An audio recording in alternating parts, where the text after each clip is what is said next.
देश के number 1 Hindi news channel के सबसे बड़े चुनावी मंच गुजरात अधिवेशन में आप सभी का एक बार फिर स्वागत है।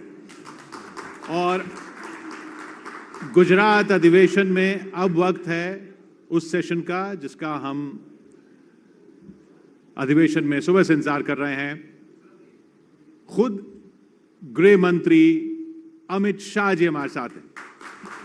स्वागत करेंगे अमित शाह जी का, जो बोलते कम हैं जब लेकिन बोलते हैं तो पूरा देश सुनता है।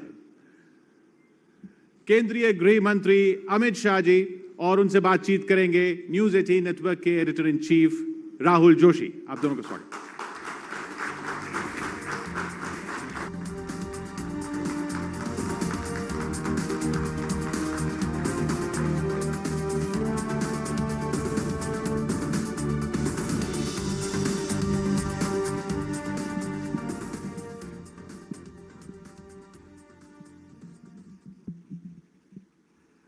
अमित शाह जी, आपका गुजरात अधिवेशन में आपका स्वागत है।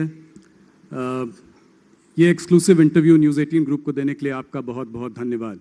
6 महीने पहले भी आपने सिर्फ हम ही लोगों को इंटरव्यू दिया था जब 5 राज्यों के चुनाव हुए थे। 6 महीने बाद आज फिर आपको इंटरव्यू करने का हमारा सौभाग्य है।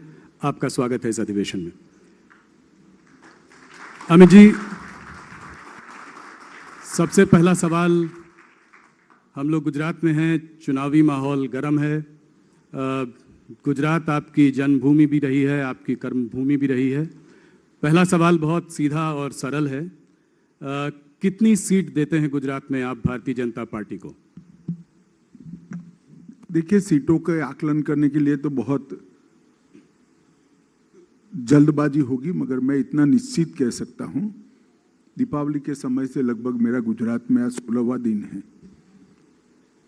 इतना निश्चित कह सकता हूं कि भारतीय जनता पार्टी यहां पर अपने सभी चुनावी रिकॉर्ड तोड़कर सर्वाधिक सीट और सर्वाधिक मत प्राप्त कर विजयी बनेगी और प्रचंड बहुमत के साथ यहां पर हम सरकार बनेंगे। क्या आप माधव सिंह सोलंकी का 1985 का रिकॉर्ड, जो कि 149 सीटों का था, उसको ब्रेक कर पाएंगे? माफ करना आप मुझे, हम रिकॉर्ड तोड़ने की राजनीति नहीं करते हैं, ना हमारी किसी से स्पर्धा है। हमारा चुनाव का लक्ष्य है हरेक मतदाता का संपर्क हो, और जो भारतीय जनता पार्टी को वोट देने वाला मतदाता है, वो हमारे कार्यकर्ता की जिम्मेदारी है कि वो हरेक मतदाता का मतदान हो। हम चुनाव के जरिए हमारी पार्टी की आइडियोलॉजी को, हमारे संगठन को एक्सपांड करना चाहते हैं और यहाँ मजबूत सरकार देकर एक सुरक्षित, सुविकसित, संस्कृत और शिक्षित गुजरात बनाना चाहते हैं, जो हम सालों से कर रहे हैं। अमित जी, इस बार इस चुनाव में अहम और मेन मुद्दा क्या है? क्या फिर से एक बार मोदी जी पर भरोसा, मोदी जी के लिए प्यार, या फिर भूपेंद्र जी का प्रदर्शन भी इस बार एक बड़ा मुद्दा रहेगा? आप दोनों को अलग नहीं कर सकते हो। 1990 से लेकर आज तक भारतीय जनता पार्टी गुजरात में एक भी चुनाव नहीं हारी। ये भारतीय जनता पार्टी का क्लियर कट रिकॉर्ड है और आप सभी जर्नलिस्टों को मालूम पड़ना चाहिए, जब कभी भी हम चुनाव के मैदान में भारतीय जनता पार्टी गुजरात के कार्यकर्ता गए, हमने विजय प्राप्त की है। और वो विजय का कारण है गुजरात की जनता का आशीर्वाद और असीम स्नेह। और मैं मानता हूं कि हमने गुजरात की जनता की अपेक्षा पर खरा उतरने के लिए कोई कसर नहीं छोड़ी है। यही गुजरात है जहां एक जमाना था, कांग्रेस का शासन था, 365 दिन के साल में से 250 दिन तक कर्फ्यू रहता था। आज गुजरात के 20 साल के लड़के को अगर पूछ ले कि भैया कर्फ्यू क्या होता है, तो जनरल नॉलेज में वो फेल हो जाएगा। जनरल नॉलेज के एग्जाम में उसने कर्फ्यू देखा ही नहीं। मैं खुद विद्यार्थी परिषद के काम के लिए पोरबंदर गया था। एक लेमरेटा स्कूटर के पीछे बैठकर मैं जा रहा था। पोरबंदर की सीमा शुरू होती थी, वहां पर एक बोर्ड लगाया था दबंगों ने कि यहां से पोरबंदर शुरू होता है, कानून और व्यवस्था की हद यहां पर पूरी होती है। और नोटिफिकेशन निकालकर कांग्रेस सरकार ने पोरबंदर की जेल को बंद करना पड़ा था, क्योंकि जेल चलाना वहां संभव नहीं था। इससे लेकर आज तक जो भारतीय जनता पार्टी का शासन रहा, विशेष कर मोदी जी का जो कालखंड रहा और मोदी जी के बाद का कालखंड, हमने यहां पर कानून और व्यवस्था की मजबूत एक अभेद दीवार सरहदी राज्य के अंदर खड़ा करने के लिए हम सफल हुए हैं। और इसके अच्छे नतीजे आए हैं, क्योंकि कानून और व्यवस्था की अगर स्थिति ठीक है तो शिक्षा का स्तर भी सुधरता है, ग्रामीण विकास भी होता है, शहरी विकास भी होता है और इन्वेस्टमेंट भी आता है। तो इन टोटो गुजरात के डेवलपमेंट में बहुत अच्छे तरीके से हम परफॉर्म कर पाए हैं। अमित जी, पिछले 27 सालों से गुजरात की जनता भारतीय जनता पार्टी और कांग्रेस के बीच में ही मत डालती आई है। इस बार कह रहे हैं कि एक तीसरी पार्टी भी जो है आम आदमी पार्टी, उसने भी जो है अपनी प्रेजेंस यहाँ पे बनाई है। कैसे देखते हैं आप, क्या इस बार ये लड़ाई त्रिकोणीय है? देखिए, आपने आपके यहाँ पर काम करने वाले जर्नलिस्टों से चर्चा किया होता तो शायद ये सवाल अलग तरीके से पूछते हैं। ऐसा नहीं है कि हर बार कांग्रेस और भाजपा के बीच में ही मुकाबला। बीच में केशुभाई पटेल ने अपनी पार्टी बनाई, इसके बीच में शंकर सिंह वाघेला ने पार्टी बनाई, उसके पहले चले जाए भाजपा जीतने के पहले तो चिमन भाई पटेल, जो राजनीति के बहुत बड़े जानकार व्यक्ति माने जाते हैं और जिनकी जनस्वीकृति भी काफी थी एक जमाने में, उन्होंने भी अपनी पार्टी बनाई। गुजरात ने कभी भी तीसरी पार्टी के कंसेप्ट को एक्सेप्ट नहीं किया है। गुजरातियों का स्वभाव है, सबकी सुनते हैं। अब सुनने के कारण किसी के मन में भ्रांति हो जाए तो मैं क्या कह सकता हूं, डिब्बे खुलने दीजिए, परिणाम बहुत स्पष्ट आने वाला है। अमित जी, बहुत लोगों का कहना, हमारे यहाँ पत्रकार जो साथी हैं उनका कहना यह है कि भारतीय जनता पार्टी की लड़ाई इस बार भारतीय जनता पार्टी से ही है, क्योंकि काफी बड़े बड़े नेताओं का टिकट। तो अच्छा ही है, जो जीतेगा वो भाजपा का जीतेगा। जी जी जी पर सवाल यह है कि काफी बड़े नेताओं के टिकट कट गए हैं। काफी लोगों को आपने, जो कि बहुत समय से भारतीय जनता पार्टी के संग जुड़े हैं, 5 बार एमएलए रहे हैं, 7 बार एमएलए रहे हैं, मधु श्रीवास्तव हो, योगेश पटेल हो, इस तरह लोगों को इस बार टिकट नहीं मिला। तो क्या इस वजह से, और मैं इसीलिए कह रहा हूं कि ये बीजेपी वर्सेस बीजेपी लड़ाई है, कि कहीं इस वजह से कोई लोगों में थोड़ा सा मन मुटाव तो नहीं है? जरा भी मन मुटाव का सवाल नहीं है। आप जो कह रहे हैं वो पहली बार नहीं हुआ है। मैं 1995 से भारतीय जनता पार्टी की चुनावी प्रक्रिया को बहुत नजदीक से देखने वाला कार्यकर्ता हूं और 2002 से प्रक्रिया के अंदर बैठने वाला कार्यकर्ता हूं। हर बार 30% के आसपास टिकट और चेहरे बदलते हैं। ये हर बार की प्रक्रिया है, मगर एक भी बड़ा चेहरा बागी बनकर नहीं खड़ा है। आज सभी लोग पर्चा डलवाने के लिए गए, सभी के भाषण हुए हैं, सभी आप लोगों के इंटरव्यू में भी आ रहे हैं। भारतीय जनता पार्टी का एक कल्चर है कि भारतीय जनता पार्टी में जो फैसला होता है वो स्वाभाविक रूप से, अगर मेरे लिए कोई मुझे पसंद ना आए ऐसा फैसला होगा तो मैं व्यक्ति हूं, अंततोगत्वा दुख तो होगा ही होगा, मगर इसका मतलब ये नहीं कि मैं पार्टी के खिलाफ काम करूंगा। पार्टी की एक डिसिप्लिन होती है, पार्टी की एक संस्कृति है और हमारी पार्टी की एक परंपरा भी है। और हमारे सारे नेता, मेरी सबसे बात हुई है, एक लाइन से भारतीय जनता पार्टी को जिताने के लिए कटिबद्ध है और पूर्ण जोश से लगे हुए हैं।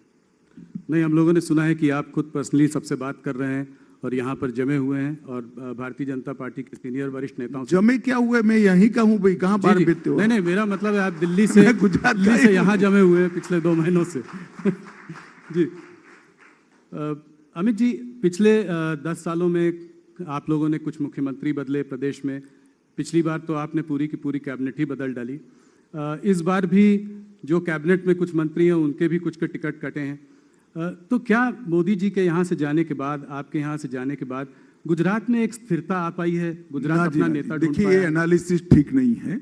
मैं आपको बताता हूँ, मोदी जी के जाने के बाद आनंदीबेन पटेल मुख्यमंत्री बनी।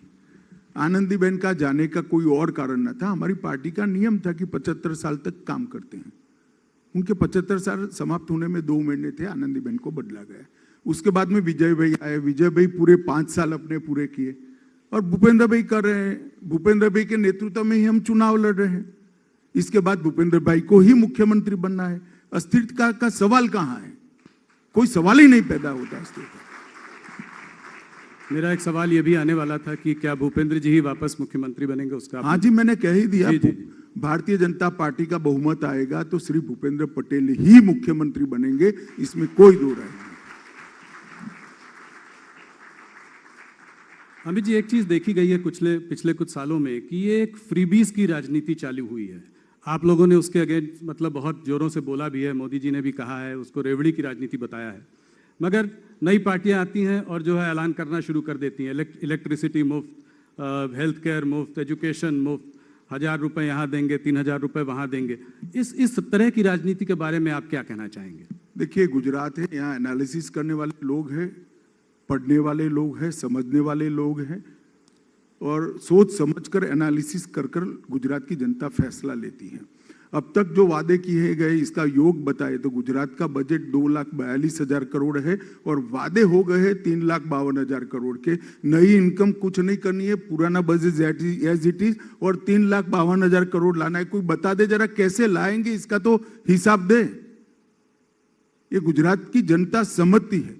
और कुछ वादे तो इतने हास्यास्पद है, हम प्राथमिक शिक्षा को फ्री करेंगे। हमारे यहाँ 1960 से प्राथमिक शिक्षा फ्री है, अब क्या फ्री करोगे भाई तुम?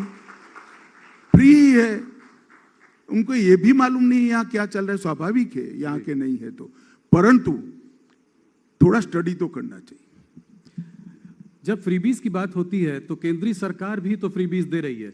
कहीं ऐसा जैसे कि फ्री राशन दे रहे हैं आप, उसकी आपकी व्यवस्था बनी हुई है, फ्री सिलेंडर आप भी दे रहे हैं, तो इसको आप कैसे देखते हैं? क्या ये फ्रीबीज नहीं? देखिए, दो चीजों में तत्वतः फर्क है। जैसे भारत सरकार की सो कॉल्ड फ्रीबीज, किसी को घर देना, किसी को गैस का कनेक्शन देना, किसी के घर में लाइट पहुंचाना, किसी को आयुष्मान भारत का कार्ड देना, और अब अंत में आपने जो कहा कोरोना के बाद उनको फ्री राशन देना, किसी को बिजली देना, ये रेवड़िया बांटना नहीं है, मगर बिजली का बिल न देना रेवड़िया बांटना है। किसी को घर देना मैं नहीं मानता रेवड़ी बांटना है, ये इसके जीवन स्तर को उठाने का प्रयास है। जो आजादी के 70 साल तक कांग्रेस ने 60 साल तक शासन किया वो नहीं कर पाए, वो हम करें। मगर फिर घर का टैक्स हम माफ नहीं करते, इसका हम शौचालय बना देते हैं, क्योंकि अधिकार है 75 साल के बाद एक महिला का कि घर में शौचालय हो, उसको एम्ब्रेसमेंट ना हो सुबह, मगर हम शौचालय का रिपेयरिंग नहीं कर देते। और जहां तक मुफ्त में अनाज देने की बात है, आप सभी को मालूम है, पूरा देश जानता है, पूरी दुनिया जानती है कि कोरोना के बाद एक लिंगरिंग फेज में स्लो डाउन रहा है, जिसकी सबसे बुरी असर किसी पर पड़ी है तो देश के गरीबों पर पड़ी है। सोसाइटी का कोई भी सेगमेंट कुदरती आपत्ति के कारण, महामारी के कारण अगर किसी भी तरह से प्रभावित होता है तो शासन की जिम्मेदारी है, नैतिक जिम्मेदारी है इसको मदद करना। जैसे बाढ़ आती है, सूखा आता है, साइक्लोन आता है, तो हम मदद करते, वो फ्रीबीज नहीं है, उसका सपोर्ट है। तो ये दोनों को मिक्सअप नहीं करना चाहिए। वोट के लिए रेवड़िया बांटना अलग बात है, और किसी का जीवन स्तर ऊपर उठाने के लिए एक बार उसको मदद कर इसको अच्छे जीवन जीने का इंफ्रास्ट्रक्चर देना अलग बात है। दोनों के बीच में मूलतः अंतर है, और मैं मानता हूं देश की जनता इसको जानती है। एक दूसरे प्रश्न की ओर बढ़ते हैं। राज्यों के जब चुनाव आते हैं तो उसके पहले यूनिफॉर्म सिविल कोड की बात आपकी पार्टी करती है। भाई एक मिनट रुक जाओ। 1950 से हमारे हर घोषणा पत्र में है कि हम यूनिफॉर्म सिविल कोड को लाएंगे जी। 1950 से नहीं, संविधान सभा ने भी आर्टिकल 44 के अंदर कहा है कि देश के विधानमंडलों और देश की संसद ने जब भी अनुकूलता हो तब यूनिफॉर्म सिविल कोड लाना चाहिए, जिसमें जवाहरलाल नेहरू, सरदार पटेल, मौलाना आजाद, राजा जी, ये सबके दस्तखत है जी। अब इन लोगों को क्या कहोगे? ये भी सांप्रदायिक सोच कर गए थे ना, वो सांप्रदायिक सोच कर नहीं गए थे। एपीसमेंट के कारण के बाद 67 के बाद आपने सांप्रदायिक सोचना शुरू किया है। वो तो ठीक ही सोच कर गए थे कि किसी भी पंथ निरपेक्ष राष्ट्र के अंदर सभी धर्म के नागरिकों के लिए समान कानून होना चाहिए, कानून धर्म के आधार पर नहीं होना चाहिए। मगर अब इसको भी राजनीतिक कलर देते रहे। हमने हमारे जनसंघ के समय से ये हमारा घोषणा पत्र का वादा है जिसको हम पूरा करते हैं। ऐसा नहीं है कि सिर्फ ये क्यों, हमने कहा था राम मंदिर बनाएंगे, मोदी जी ने इसका भूमि पूजन कर दिया और 2024 का आप टिकट निकलवा कर रखना, जनवरी का भव्य राम मंदिर अयोध्या में आपको दिखाई पड़ेगा। हमने कहा था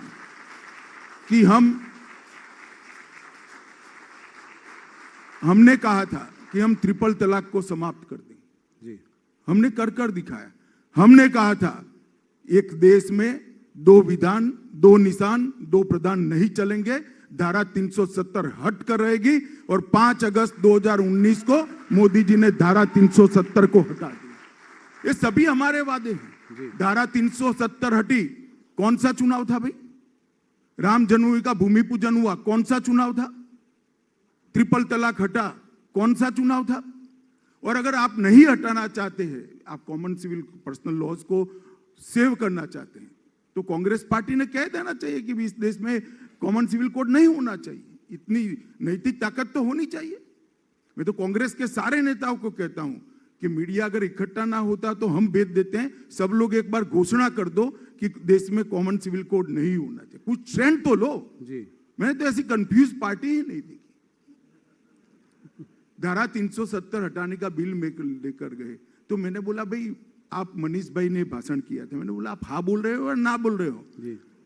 कि कई बार ब्लैक एंड व्हाइट नहीं होता है, कुछ बार बीच का ही होता है, मगर हम बीच के नहीं है। हम बिल्कुल मानते हैं कि जो हमने कहा है वो हमने करना है। तो क्या इसके लिए कोई केंद्रीय कानून लाएंगे? क्या करेंगे इसके लिए? Uniform civil code, uniform civil code के लिए कोई केंद्रीय कानून लाएंगे? कैसे इसको इंप्लीमेंट करेंगे? नहीं, इंप्लीमेंट कैसे करेंगे? विधानसभा कानून लेकर आएगी, अपने आप इंप्लीमेंट हो जाएगा। इस देश में कानून बनाने की प्रक्रिया संविधान ने बनाई हुई है, कानून के इंप्लीमेंटेशन की एडमिनिस्ट्रेटिव व्यवस्था भी है, इसी हिसाब से होगा जी। अमित जी, इलेक्शंस के पहले देखा है कि एक पोलराइजेशन की एक थीम जो है हर इलेक्शन में आ जाती है। इस बार भी जो है डिमोलिशन ड्राइव को ऑपोजिशन पार्टीज ये कहकर इसको पोलराइजेशन का कलर दे रही हैं।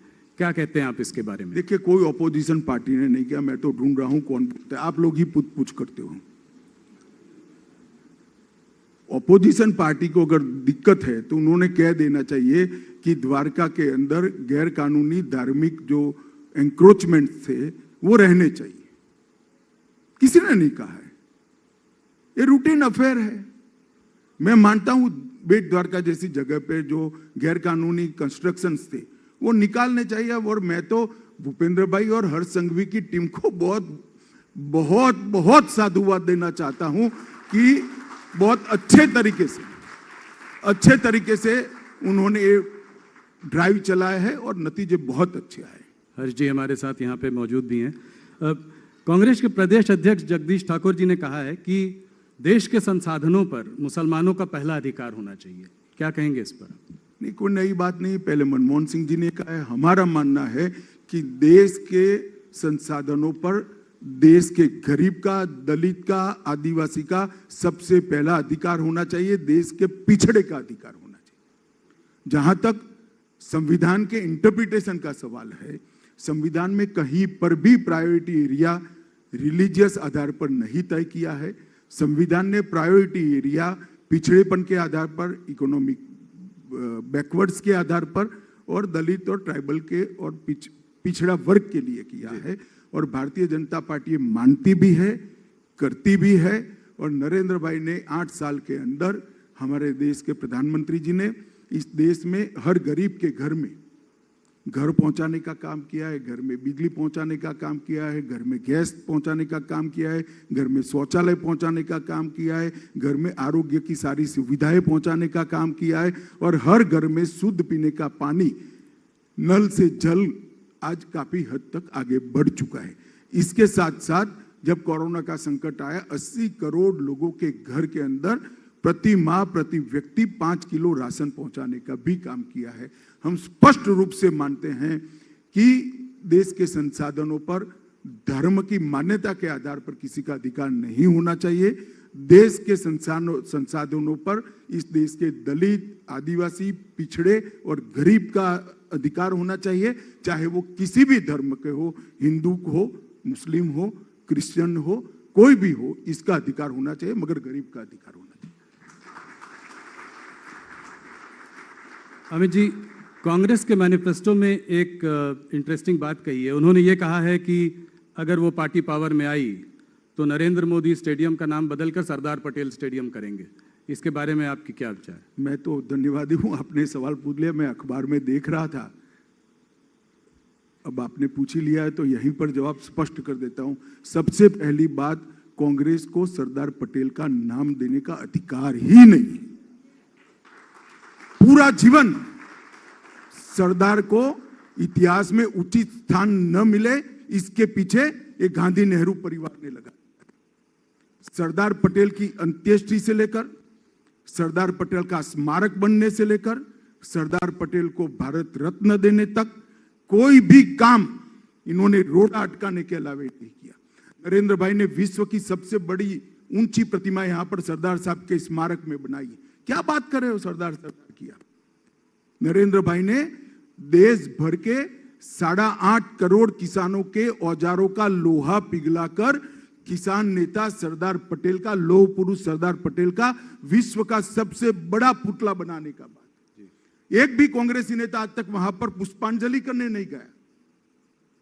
प्रतिमा किसने भी बनाई हो, आपके शासन में बहुत सारी प्रतिमा बनी है महापुरुषों की, हम जाते हैं, आदर भाव व्यक्त करते हैं। क्योंकि ये प्रतिमा सरदार पटेल की नरेंद्र भाई ने बनाई इसलिए आप नहीं जाते, ऐसा नहीं है। क्योंकि ये सरदार पटेल की प्रतिमा है इसलिए कांग्रेसी नहीं जाते।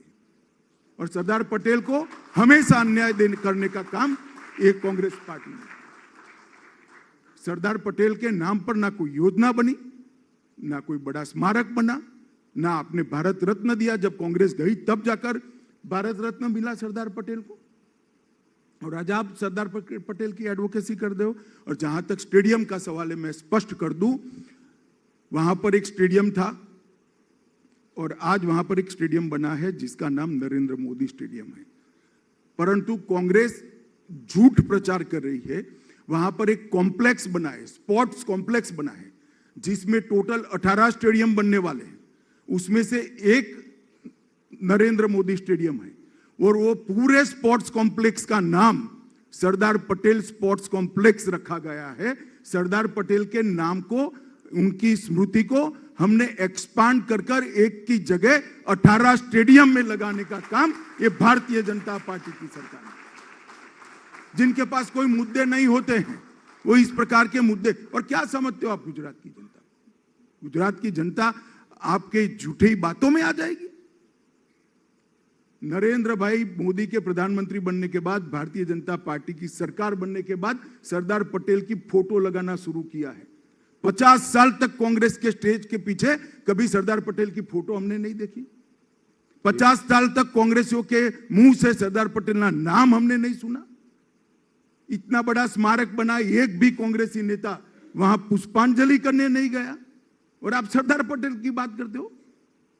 भाई, भारतीय जनता पार्टी का हर कार्यकर्ता मानता है कि सरदार पटेल न होते तो आज ये देश का स्वरूप न होता, देश अखंड न होता, देश का आज का संविधान भी न होता। सरदार पटेल के योगदान के लिए हमें कांग्रेस से सीखने की जरूरत नहीं है, न इनकी स्मृति के लिए कुछ करने की जरूरत है। वही स्टेडियम पर एक बहुत बड़ा स्पोर्ट्स कॉम्प्लेक्स बनाकर सरदार पटेल स्पोर्ट्स कॉम्प्लेक्स उसका नाम रखा गया है और वहां आने वाले दिनों में चुनाव के बाद द्रुत गति से शुरू हो जाएगा। 18 अलग अलग खेलों के स्टेडियम बनेंगे और अगर हम ढंग से परफॉर्म कर पाए तो वहां पर ओलंपिक भी होगा। विश्व का Olympic Sardar Patel sports complex के अंदर होगा।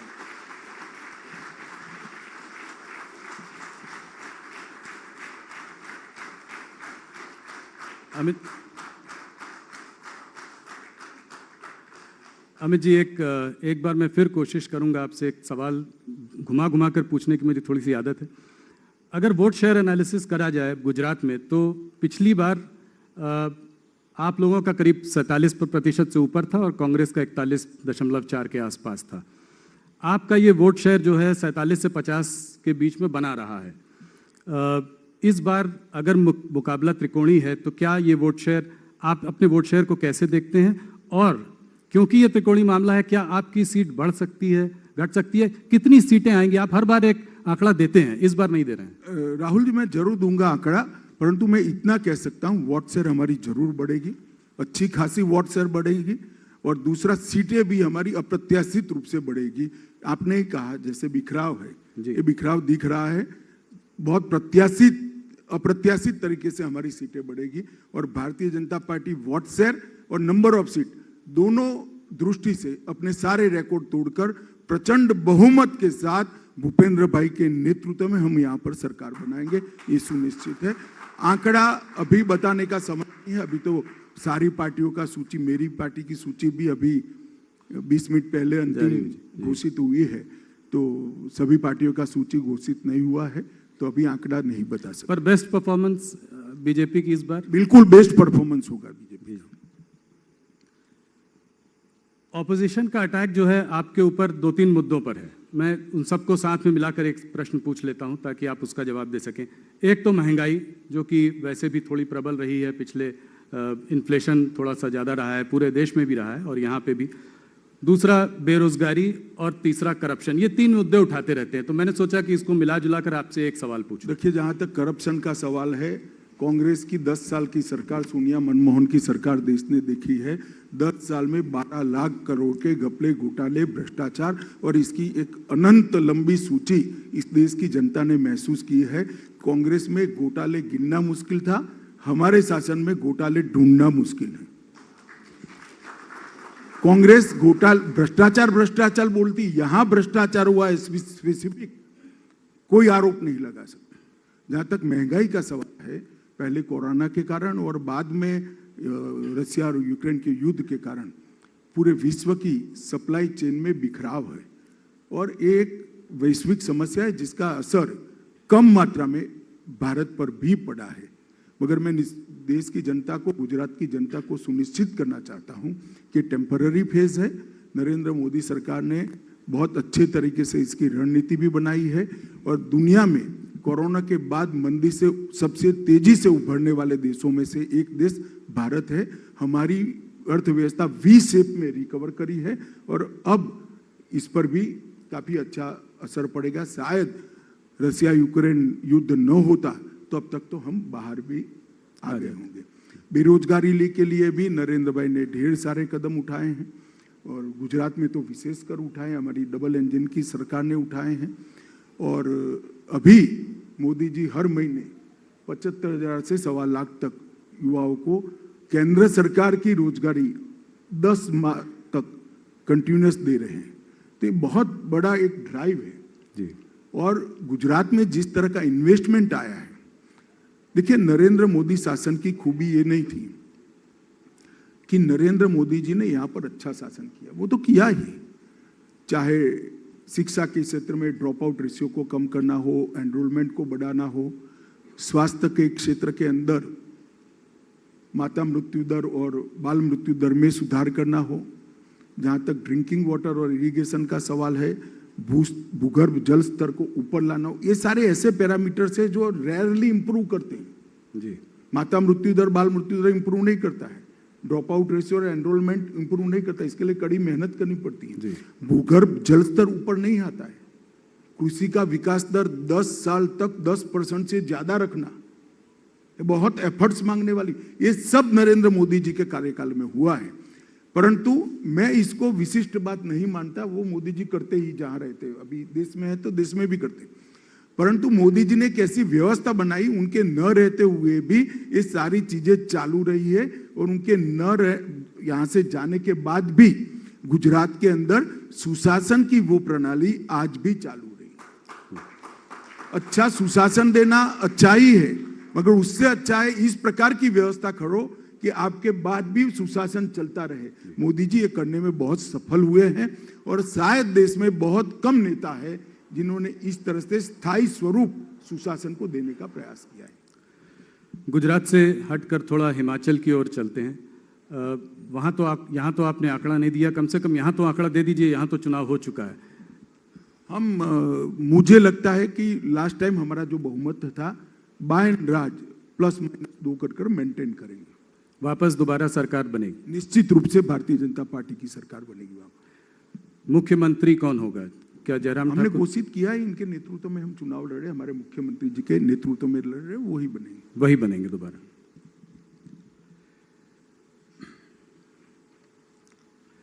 थोड़ा सा आपका समय मुझे कम मिलता है, बहुत कम आप इंटरव्यू देते हैं। थोड़ा सा राष्ट्रीय मुद्दों पर बात करें और प्रदेशों की तरफ भी एक नज़र डाल लें। भारत जोड़ो यात्रा, राहुल गांधी जी ने ये भारत जोड़ो यात्रा शुरू की।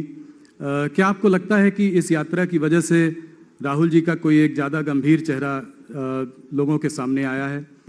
इस यात्रा को आप कैसे देखते हैं? देखिए, इसका पॉलिटिकल एनालिसिस तो कुछ समय के बाद सातत्यपूर्ण तरीके से कितनी गंभीरता रहती है इसके आधार पर ही होगा, परंतु मैं तो पुरुषार्थ का समर्थक व्यक्ति हूं। कोई भी व्यक्ति पुरुषार्थ करता है, अच्छा ही है। आप अगला चुनाव जो है, जो कि बहुत महत्वपूर्ण चुनाव आपके लिए होगा, वो होगा कर्नाटका का चुनाव। तो कर्नाटक में आप अपनी स्थिति को कैसे देखते हैं? क्या वहां पर भी थोड़ा एंटी इनकम्बेंसी फैक्टर ज्यादा है इस वक्त? देखिए, कर्नाटक में गत चुनाव में हमें 8 सीटें कम पड़ी थी जी। क्लियर कट मैंडेट हमें नहीं मिला था। तो अब वहां पर ऑपोजिशन में बिखराव तो वहां पर भी है और हमारी सरकार भी प्रयास कर रही है। मुझे लगता है कि गुजरात और हिमाचल के परिणामों का बहुत अच्छा असर कर्नाटक पर भी होगा और हमारी पार्टी ने, वहाँ के संगठन ने एक कार्य योजना भी बनाई है चुनाव तक किस तरह से पार्टी को नीचे के स्तर पर मजबूत करना और पार्टी के चुनावी तंत्र को कैसे ठीक ठाक कर ऑफेंसिव तरीके से चुनाव में जाने के लिए। वहां पे भी कुछ बदलाव करेंगे जैसे और जगहों पे आपने किए हैं एंटी इनकम्बेंसी को टैकल करने के लिए? नहीं, अभी इस प्रकार का कोई निर्णय नहीं हुआ, कोई चर्चा भी नहीं। मैं एक सवाल आपसे कश्मीर पर पूछना चाह रहा हूँ। आपने वहाँ पे आर्टिकल 370 जो है रिमूव किया, काफ़ी टेररिज्म पर आपने जो है काबू पाया, बहुत डेवलपमेंट स्कीम्स भी अनाउंस करी। आगे क्या होगा? ये इलेक्शंस कब होंगे? क्या 2023 में हम कश्मीर में चुनाव देखेंगे? देखिए, कश्मीर की 3 समस्या थी। एक तो लोकतंत्र वहां पर बिल्कुल एक प्रकार से इसकी कोई बेअसर हो इस प्रकार से बना दिया गया था, क्योंकि पूरे भारत में त्रिस्तरीय शासन व्यवस्था है। एक पंचायत व्यवस्था है, एक असेंबली है और एक पार्लियामेंट के चुनाव होते हैं। वहां पर पंचायत के भी 3 स्तरों को शुरू ही नहीं किया गया था। ना पंच सरपंच चुने जाते थे, ना ब्लॉक लेवल के चुनाव होते थे, ना डिस्ट्रिक्ट लेवल के चुनाव होते थे। तो डेमोक्रेसी एक प्रकार से 3 परिवारों में सिमट कर रह गई थी। गांधी परिवार मतलब कांग्रेस पार्टी, महबूबा मुफ्ती की पार्टी और फारूक साहब की पार्टी, इसमें डेमोक्रेसी सिमट कर रह गई थी। 87 विधायक और 6 सांसद, ये डेमोक्रेसी का साइज था। आज नरेंद्र मोदी सरकार के कारण वहां पर 30,000 से ज्यादा पंच सरपंच चुनकर अपना काम कर रहे हैं जी। तो डेमोक्रेसी को ग्रासरूट लेवल तक परकोलेट करने का काम नरेंद्र मोदी सरकार ने किया। आज तक 1990 से जब से आतंकवाद वहां पर बढ़ा, तब से लेकर आज तक हम आतंकवाद के खिलाफ तो लड़ते रहे। जिसने भी लड़ाई लड़ी है बहुत अच्छी लड़ी, सभी एजेंसियों ने, सभी सरकारों ने। मैं इसकी कोई टिक्का टिप्पणी करना नहीं चाहता। इसके आंकड़े तो बढ़ते घटते रहते हैं, मगर आतंकवाद के खिलाफ लड़ाई लड़ी, मगर आतंकवाद के पोषण करने वालों के खिलाफ कभी लड़ाई नहीं लड़ी गई। हमने हुर्रियत को टफ जवाब दिया, जमाते इस्लामी पर बैन लगाया और आतंकवाद की पूरी इकोसिस्टम, जो उनको पैसा सप्लाई करते थे, जो वैचारिक आधार प्रदान करते थे और जो अलग अलग प्रकार की व्यवस्थाओं में इनके मोहरे बैठे थे, इस सबको रूथलेसली क्लीन अप करने का काम भारतीय जनता पार्टी की नरेंद्र मोदी सरकार ने किया है और मैं मानता हूं यही आतंकवाद के खिलाफ सच्ची सफलता है। और इसके कारण आप देखेंगे तो 90 से बाद आज सबसे कम आतंकवादी घटनाएं होती है, सबसे कम लोगों की जान जाती है। और हमारी सफलता सबसे ज्यादा ये है कि पहले आतंकवाद के खिलाफ सेंट्रल एजेंसियां लड़ती थी, सीआरपीएफ, मिलिट्री, बीएसएफ लड़ता था। आज आतंकवाद के खिलाफ जम्मू कश्मीर पुलिस लड़ रही है। ये बहुत बड़ी परिवर्तन का अच्छा चिन्ह है। और तीसरा, वहां डेवलपमेंट को कोई कुछ मानता ही नहीं था। चावल मिल जाए, दवाई मिल जाए, वही डेवलपमेंट था। 70 साल तक जम्मू कश्मीर में 12,000 करोड़ का इन्वेस्टमेंट आया था और ये 5 साल के अंदर, 4 साल के अंदर जम्मू कश्मीर के अंदर 56,000 करोड़ रुपीस का डेवलपमेंट इन्वेस्टमेंट आया। कोई ऐसी राष्ट्रीय शिक्षा संस्थान नहीं है जो 2 की संख्या में, एक जम्मू में एक और कश्मीर में न खुले हों। चाहे एम्स हो, चाहे आईआईएम हो, चाहे आईआईटी हो, हर राष्ट्रीय शिक्षा संस्थान आज वहां पर खुला है जी। और जम्मू कश्मीर के टूरिज्म के अंदर अब तक के साल में 80 लाख से ज्यादा लोग टूरिस्ट पहुंचे हैं जी, जो अब तक का जम्मू कश्मीर के आजादी के बाद का सर्वाधिक आंकड़ा है। रिकॉर्ड टूरिस्ट अमरनाथ यात्रा में गई, एकदम शांतिपूर्ण तरीके से अमरनाथ यात्रा पारित हो गई। और जम्मू कश्मीर के अंदर आज तक दलितों को, पिछड़ों को, ट्राइबलों को रिजर्वेशन का अधिकार नहीं मिलता था। पहली बार भारतीय जनता पार्टी की सरकार ने दलितों को, ट्राइबल को और पिछड़ों को रिजर्वेशन का अधिकार, संवैधानिक अधिकार देने का काम किया। और हमारा जो मांग था, मेरे जैसे कार्यकर्ता के लिए तो बहुत सुखद बात है कि हमारे समय के अंदर 2 विधान, 2 निशान और 2 प्रधान समाप्त कर जम्मू कश्मीर आज भारत का अखंड हिस्सा है।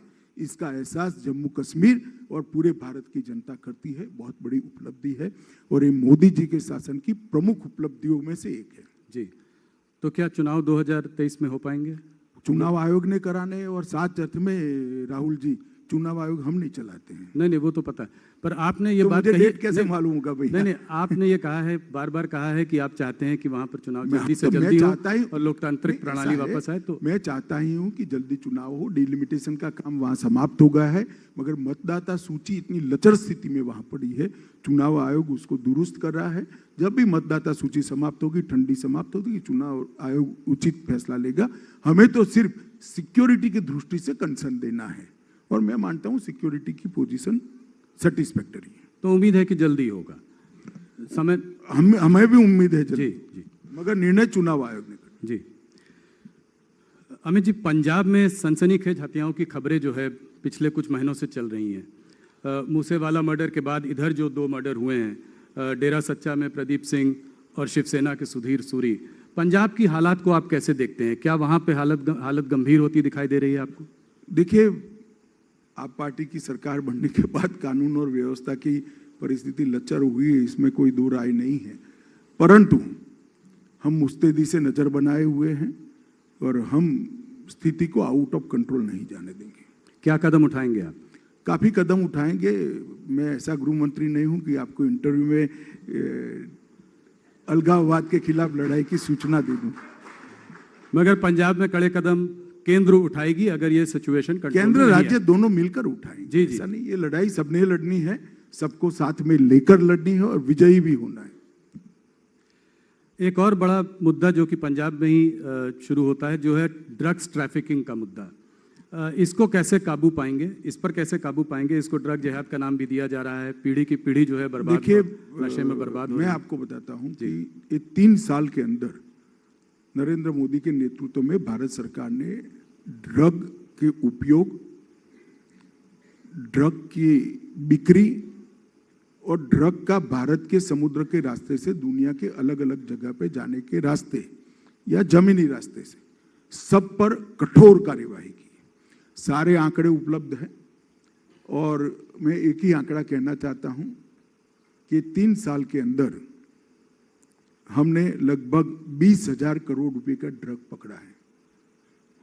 पहले कांग्रेस के 3 साल की तुलना में 700 करोड़ का था। तो इससे आपको साइज और स्केल मालूम पड़ेगा। इसके लिए एनकोड कर एक 4 स्तरीय व्यवस्था बनाई है। एक एकदम ऊपर की टीम है, फिर इस पर अफसरों की टीम है, फिर राज्य स्तर की टीम है और फिर डिस्ट्रिक्ट स्तर की टीम है। और हमने top to bottom and bottom to top investigation को कंसेप्ट डेवलप किया है। जैसे कोई छोटी सी ड्रग की पुड़िया पकड़ी जाती है तो वो कहां से आई से लेकर देश में कहां तक से एंटर हुई, पूरा नेटवर्क की जांच होती है। और देश की सीमा पर ड्रग पकड़ा जाता है तो वो आकर कैसे छोटी पुड़िया बनने वाला था उसका भी पूरा इन्वेस्टिगेशन होता है। तो top to bottom, bottom to top investigation concept के साथ हम ड्रग के तंत्र को उखाड़ने के लिए पहली बार प्रयास कर रहे हैं। काफी सफलताएं मिली है। इसमें भी मैं गुजरात सरकार को बहुत बहुत साधुवाद देना चाहता हूं, भूपेंद्र जी और हर्ष यहाँ बैठा है, हर्ष को, क्योंकि गुजरात सरकार ने न केवल गुजरात के अंदर एंटर हुए ड्रग को पकड़ा है, गुजरात के दरिया से लंका जाते हुए ड्रग को भी पकड़कर बहुत बड़ा काम किया और बड़ी मात्रा में सीजर हुआ है और अच्छा इन्वेस्टिगेशन किया है, जिसके कारण दिल्ली, पंजाब और हिमाचल ये तीनों राज्यों में बड़े नेटवर्क का भांडाफोड़ हुआ है। ड्रग के खिलाफ जीरो टॉलरेंस की हमारी नीति है और मोदी जी ने संकल्प लिया है कि 2047 के पहले हम भारत को ड्रग फ्री बनाएंगे। नशा मुक्त भारत का हमारा संकल्प सुनिश्चित है। ड्रग ट्रैफिकिंग को देखकर ये बात तो करीब करीब साफ है कि इसके पीछे पाकिस्तान का हाथ है। एक अनस्टेबल पाकिस्तान न्यूक्लियर, ऐसा कहना ठीक नहीं होगा। अफगानिस्तान से, पाकिस्तान से रास्ते भी आता है, बर्मा के रास्ते भी ड्रग आता है। तो रास्ते अनेक है, मगर कोई भी राज्य हो, अस्थिरता होती है तो इस प्रकार के कामकाज को बढ़ावा मिलता ही है। जी, पाकिस्तान एक अनस्टेबल देश भी है, इससे हमारे देश को आप क्या खतरा देखते हैं? देखिए, मेरे लिए आपकी तरह बोलना सरल नहीं है जी कि अनस्टेबल देश है, परंतु पाकिस्तान से जो खतरे हैं पूरा देश जानता है, आप भी जानते हो। मगर मैं तो इतना कह सकता हूं, खतरा जो भी है सीमा की उस पार रहेगा, हम अंदर नहीं आने देंगे, इतना मैं सबको सुनिश्चित करना।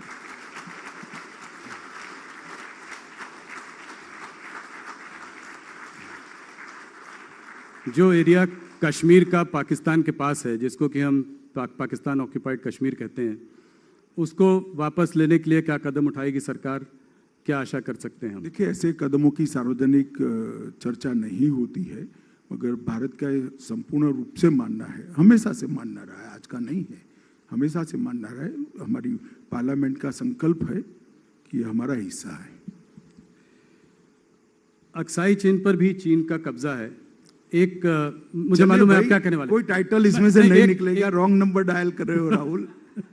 नहीं, पर फिर भी एक विस्तारवादी चीन एज अ कंट्री हमारा बहुत स्पष्ट मत है, जो हमारे देश की संसद ने इन दोनों विषयों पर जो प्रस्ताव पारित किए हैं, भारतीय जनता पार्टी अडिगता के साथ संसद के वो प्रस्ताव के साथ खड़ी है।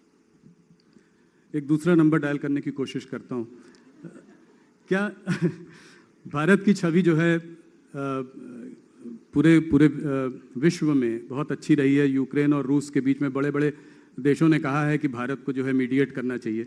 क्या आपको लगता है कि रूस और यूक्रेन के युद्ध में भारत का मीडिएट करना? देखिए, मैं इतना ही कहना चाहता हूं, आगे क्या होगा वो तो डिप्लोमेसी के लेवल पर तय होगा। जो होगा और परिणाम आएगा वो सबके सामने आएगा। परंतु मैं भी सालों से भारत की डिप्लोमेसी को एक विद्यार्थी के रूप में देख रहा हूं। हमने कभी ऐसा नहीं देखा कि भारत के 35,000 बच्चे यूक्रेन में पढ़ने के लिए फंसे हो और भारत के प्रधानमंत्री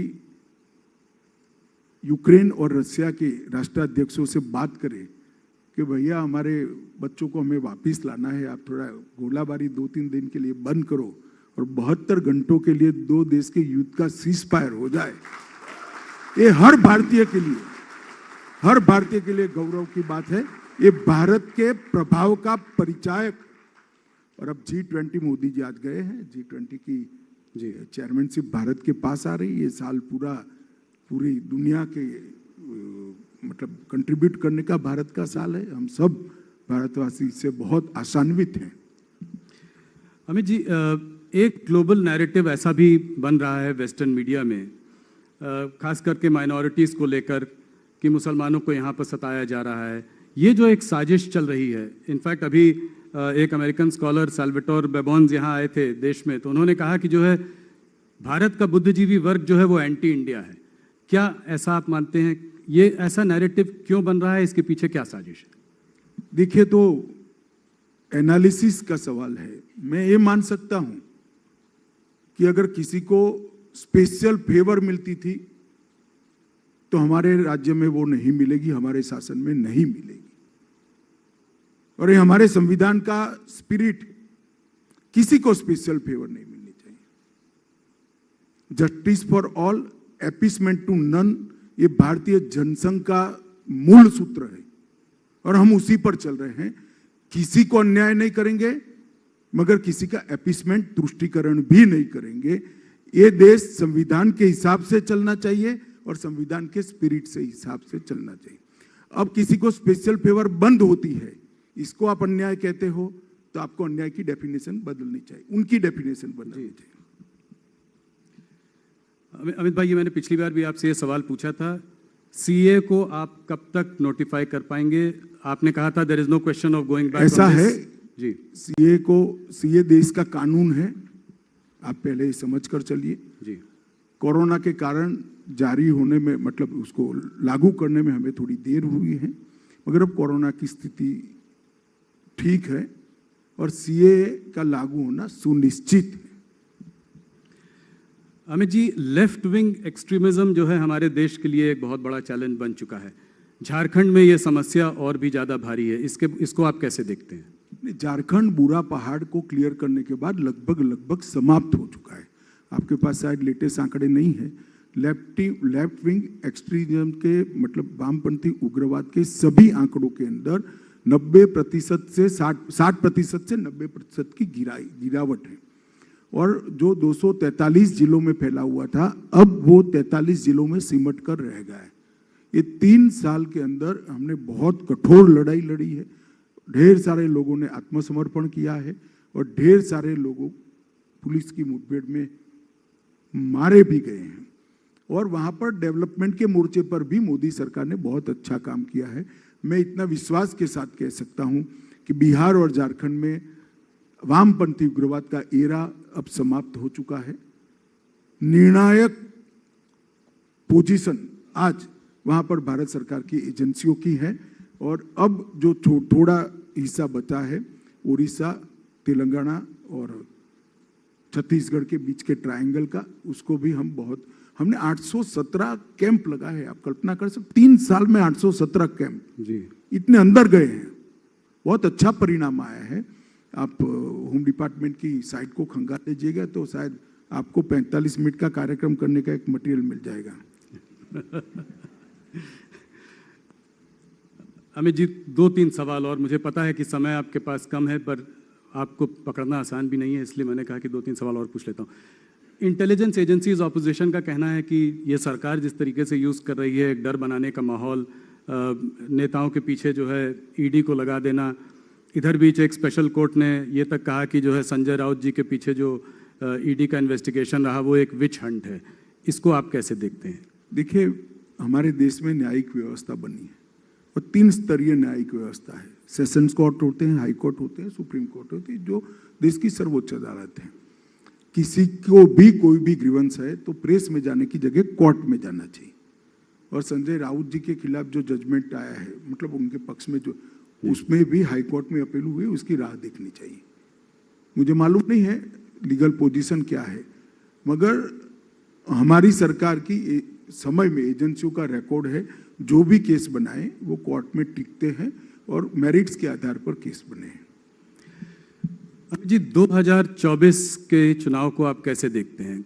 जो सीट आपके पास प्रचंड बहुमत आई थी, उससे आप उससे अच्छा कैसे कर सकते हैं? उसको वहां पर होल्ड करके कैसे रख सकते हैं? कहां से आपको ज्यादा सीटें मैं मिलेंगी? एरिया बता ही देता हूं आपको। हम दक्षिण में हमें अपने आप को इम्प्रूव करेंगे। तेलंगाना, तमिलनाडु और आंध्र के कुछ डिस्ट्रिक्ट में हम अच्छा परफॉर्म करेंगे, परिणाम लाएंगे।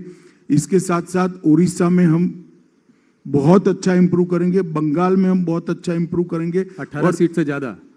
हैं? बंगाल में और ज्यादा। हाँ हाँ, बहुत अच्छा इंप्रूव करेंगे। और बिहार में अब जगह हमारी बढ़ गई है तो स्वाभाविक रूप से इंप्रूवमेंट होगा। दोनों के हमारा साथ आने रिकॉर्ड के रहा बावजूद। है कि हमने 2019 में एनडीए के साथ 2/3 बहुमत प्राप्त किया। अरे 2014 में, 2019 में भाजपा ने 2/3 बहुमत प्राप्त किया और 2024 में इससे भी बड़े बहुमत के साथ फिर से मोदी जी का प्रधानमंत्री बनना सुनिश्चित है। मैं देश की जनता के आशीर्वाद हमारे साथ है, मोदी जी के साथ है और मोदी जी के प्रयास को देश के अर्थतंत्र को मजबूत बनाने का प्रयास, देश के अर्थतंत्र को 11वें पायदान से 5वें पायदान पर लाने का रिजल्ट और देश को मैन्युफैक्चरिंग हब बनाने का रिजल्ट देश की पूरी जनता जानती है। देश के सुरक्षा सिनेरियो को मोदी जी ने ड्रास्टिकली चेंज किया है। देश के इंफ्रास्ट्रक्चर के अंदर 1,09,000 करोड़ का 5 साल में इन्वेस्टमेंट, वो कोई कल्पना नहीं कर सकता था, जो मोदी जी ने धरातल पर लाकर बताया है।